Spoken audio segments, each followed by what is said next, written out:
yang bernilai ibadah bukan hanya sholat, zakat, infak, sedekah, tetapi setiap apa yang kita kerjakan, setiap anggota kita bergerak yang itu bermanfaat bagi kita dan bermanfaat bagi orang lain, maka itu juga dikatakan ibadah.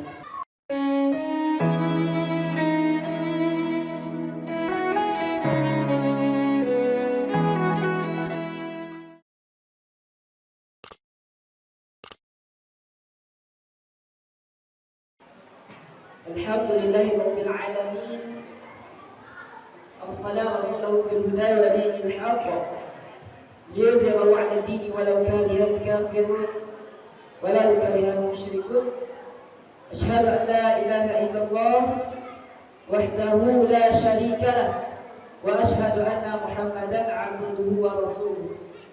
Allahumma shalli 'ala sayyidina Muhammad wa 'ala ali sayyidina Muhammad.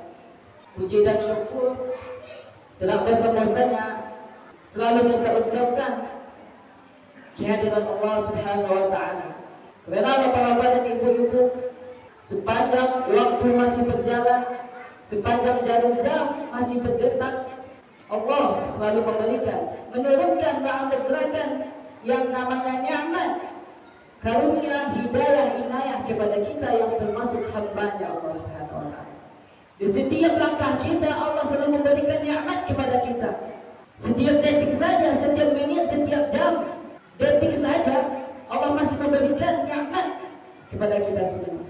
Seandainya Allah putuskan nikmat itu, Allah putuskan kepada kita, tidak memberikan nikmat kepada kita, mungkin kita tidak bisa hadir pada malam hari ini untuk melaksanakan ibadah salat berjamaah.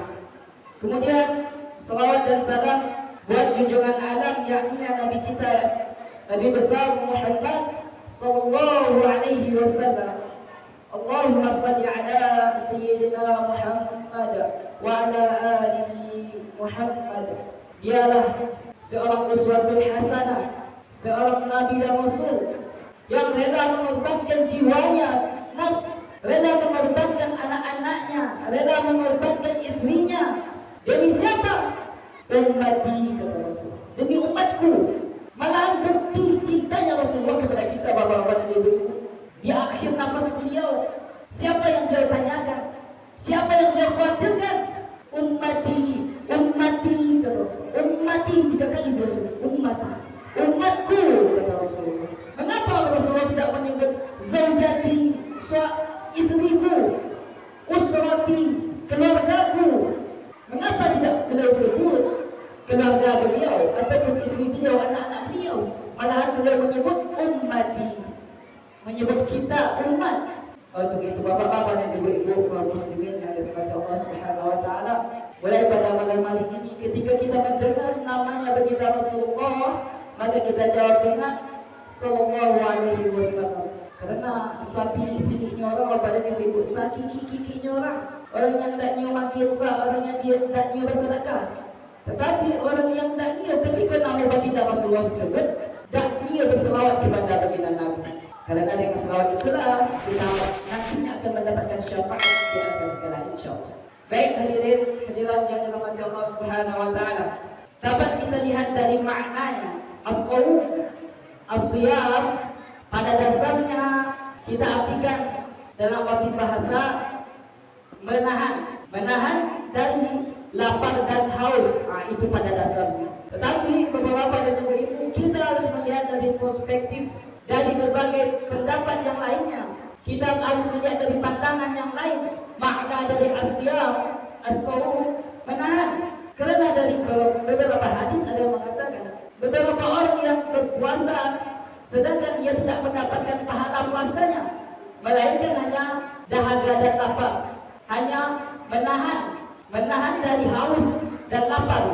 Bapak-bapak dan ibu-ibu hadirin, dari makna itu juga dapat kita artikan as-shiyam atau as-shaum bukan hanya menahan, yang antara lainnya menjaga. Karena bapak-bapak dan ibu-ibu, pada dasarnya puasa itu adalah agar kita bisa menahan dari apa? Bukan hanya menahan dari yang haram, tetapi yang halal pun juga dilarang saat berpuasa. Tapi bapak-bapak dan ibu-ibu, banyak awal cari di pada zaman awal kini kok yang haram pun haram pun masih dilakukan. Untuk itu, marilah kita memperbanyak bermotivasi, bermuhasabah diri agar kita tetap selalu diistiqomahkan dalam menjalankan ibadah puasa Ramadan dari tahun ke tahun. Ya ayyuhalladzina amanu kutiba alaikumusiyam kama kutiba alal ladzina min qablikum la'allakum tattaqun, agar kita menjadi orang yang bertakwa. Itu salah satu tujuan dari puasa itu, agar kita menjadi orang yang bertakwa. Karena bapak-bapak dan ibu-ibu, kita hidup di dunia ini tidak lain dan tidak bukan wa ma khalaqtul jinna wal insa. Tidak aku ciptakan jin dan manusia melainkan illa liya'budun, beribadah kepada. Tetapi bapak-bapak dan ibu-ibu, yang perlu kita ketahui, kita memahami makna ayat ini, kita harus mengambil penengah. Seandainya kalau kita artikan ibadah saja, kita terlalu zuhud kepada agama. Sama halnya setiap yang disampaikan oleh penceramah, tidurnya orang yang berilmu lebih baik daripada sholatnya orang yang bodoh. Jadi hadirat rahimakumullah, wa ma khalaqtul jinna wal insa illa liya'budun, melainkan hanya untuk beribadah. Kita mengetahui ibadah itu. Sekarang kita duduk di sini mendengarkan ceramah, mendengarkan tausiah, lalu sholat tarawih, setelah itu membaca Al-Quran, tadarus, itu merupakan ibadah. Ibadah sholat sunnah, mulai dari kita sahur, ditambah dengan sholat tahajud, kemudian ditambah dengan sholat sunat qabliyah fajar, sholat sunat sebelum subuh, dilanjutkan dengan sholat subuh. Dan hendaknya kita berdiam diri setelah sholat subuh, berdiam diri di masjid, duduk di masjid dengan niat berzikir atau bertadarus, membaca Al-Quran dan lain-lainnya. Setelah itu ada yang namanya ibadah sholat syuruk, yang dalam hadis dikatakan sholat syuruk itu pahalanya bagaikan ibadah haji dan umroh. Banyak ibadah-ibadah yang telah kita lakukan. Dan yang perlu kita ketahui, bapak-bapak dan ibu-ibu hadirin yang dirahmati Allah Subhanahu wa taala, ibadah itu pun juga terbagi ibadah yang mahdhur dan ghairu mahdhur. Ibadah yang mahdhur itu adalah ibadah yang biasa kita lakukan, ibadah salat, zakat, sedekah, infak, ibadah mahdhur. Sedangkan ibadah ghairu mahdhur itu tadi kita harus mengambil perspektif dari pendapat yang lain, illa liya'budun. Karena setiap sesuatu itu yang bernilai ibadah bukan hanya sholat, zakat, infak, sedekah, tetapi setiap apa yang kita kerjakan, setiap anggota kita bergerak yang itu bermanfaat bagi kita dan bermanfaat bagi orang lain, maka itu juga dikatakan ibadah. Dan salah satu dari antara ibadah ghairu mahdhur ini, bapak-bapak dan ibu-ibu yang dirahmati Allah, yang termasuk dari tujuan dari puasa itu sendiri, yaitu puasa itu mengajarkan sosialisasi antara kita, menjaga hubungan antara kita. Jika ibadah kita kepada Allah, hablum minallah, telah kita tunaikan. Ada satu lagi ibadah ghairu mahdhur, itu ibadah hablum minan nas, hubungan sesama manusia. Hablum minallah telah kita tunaikan, itu salat, ibadah, zakat, infak dan sebagainya lainnya. Sedangkan hablum minan nas kita kurang. Jadi gara-gara tak bawa suat pembukaan tadi sore kepada tetangga sama tetangga ada pasang puan ada tadi tak nyaki pembukaan di Pajaruan. Nah lewat menjadi pukul rumah ada pasang puan itu. Aja gara-gara itu tak bawa suat pembukaan tak pasang puan. Itu tadi yang hablum minan nas, hubungan sesama manusia. Kalau kita lihat dari bahasa Arab kepada ibu kita ambil dari arti hablum minan nas. Kalau hablum berasal dari kata bahasa Arab yang artinya itu tali. Logikanya bapak-bapak dan ibu, tali itu digunakan untuk apa? Tali, tahu apa itu tali?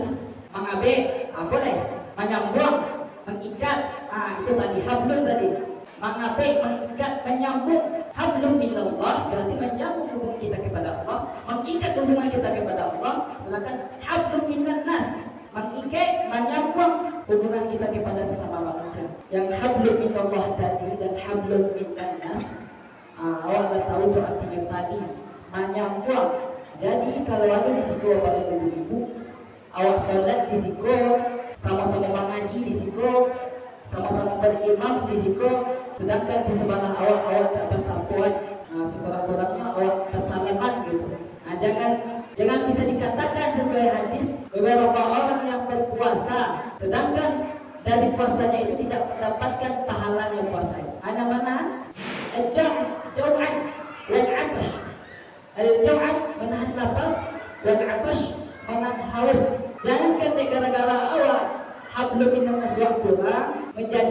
puasa awak, tujuan dari puasa awak itu sendiri berkurang. Kerana kita lihat dari makna dari puasa asyam itu menahan atau menjaga hablum minan nas, menjaga hablum minallah. Itu tujuan dari puasa itu sendiri. Pertanyaannya, awak puasa Ustaz tapi awak bermusuhan dengan orang lain. Tandanya tujuan dari puasa kita itu sendiri tidak sampai. Apa itu? Menjaga. Jadi tujuan dari puasa itu Bapak Ibu, menjaga hubungan kita kepada sesama manusia itu terjalin. Alhamdulillah kita hablum minallah, kita salat di sini, salat tarawih, salat 5 waktu di masjid. Insyaallah itu termasuk dari hablum minallah, hubungan kita kepada Allah. Tandanya tergerak hati kita melangkah ke masjid untuk meminta ampun kepada Allah, untuk bersujud di hadapan Allah.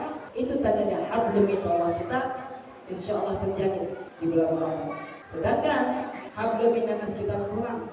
Jadi bapak-bapak dan ibu-ibu yang dirahmati Allah Subhanahu wa taala, kalau ada yang seperti yang berpuasa tetapi ada yang bermusuhan yang tak bakal lama, kok dapat mulai dari malam tu jangan cari-cari kesalahan, meminta maaf je, sehingga pada akhir Ramadan di hari raya Idul Fitri kita terlahir seperti anak bayi yang baru lahir suci, terlepas dari dosa. Mungkin itu bapak-bapak dan ibu-ibu yang dirahmati Allah Subhanahu wa taala. Wabillahi taufiq wal hidayah. Wassalamualaikum warahmatullahi wabarakatuh.